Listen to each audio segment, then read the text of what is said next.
நாங்கள் மும்பை மாநகரத்தில் வாழ்ந்தாலும் கூட நாம் தமிழர் என்றால் உலகமே அரண்டு கொண்டுதான் இருக்கின்றது.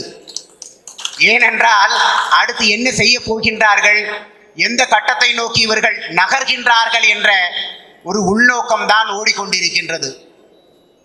இடையில் ஒரு சிறிய பிரச்சனைகள்,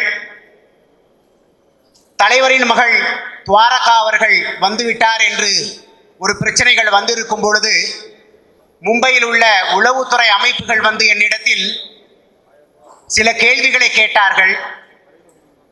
ஹிந்தி மொழியில் உங்களால் அதை கூற முடியுமா, உண்மைதானா இல்லையா என்பதை தெரியப்படுத்தவும் என்று நான் அண்ணனிடம் கேட்டேன். வேண்டானண்டா, அது நமக்கு தேவையில்லடா, நம்ம பணிகளை மாற்ற நாம் செய்து கொண்டு போவோம் என்று.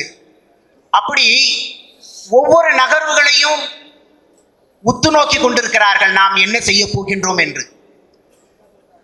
வருங்காலங்களில் இந்த நாட்டை இந்திய நாட்டை ஆளக்கூடிய எந்த ஒரு கட்சியாக இருந்தாலும் நாம் தமிழர் கட்சியின் துணையோடு இல்லாமல் ஆட்சி அமைக்க முடியாது என்ற ஒரு காலகட்டம் கூடிய சீக்கிரம் வரப்போகின்றது. ஏனென்றால் நாங்கள் இனி செய்யக்கூடிய மும்பையில் வேலை, அண்ணன் பேசுகின்ற இந்த மொழியை ஹிந்தியில் மொழி மாற்றம் செய்து அங்க உள்ள மக்களுக்கெல்லாம் தெரியப்படுத்துவதற்காக நாங்கள் முயற்சிகளை செய்து கொண்டிருக்கின்றோம். ஏனென்றால் தலைவர் பிரபாகரன் என்றால் ஒரு தீவிரவாதி என்றுதான் இந்த உலகம் உற்று நோக்கி கொண்டிருக்கின்றது. அன்று உளவுத்துறைகளிடம் நான் பேசிக்கொண்டு இருக்கும் பொழுது அவர்கள் இன்டர்நெட்டை எடுத்து பார்க்கும் பொழுது உடனே தலைவரோட படம் தான் வருகின்றது. அப்போது கேட்கின்றார்கள், உங்கள் கட்சி தீவிரவாதி கட்சியா என்று.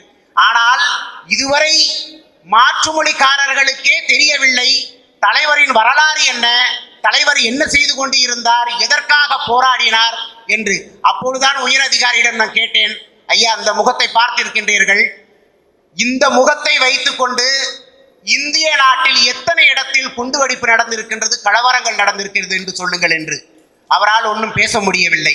அப்பொழுதுதான் வரலாற்றை எடுத்து சொன்னதுக்கு அப்புறம் தான் அவருக்கே தெரியுது விடுதலை புலிகளால் என்ன, எதுக்காக நாம் அவர்களை தேசிய தலைவரை நாம் தலைவராக ஏற்றிருக்கோம் என்று.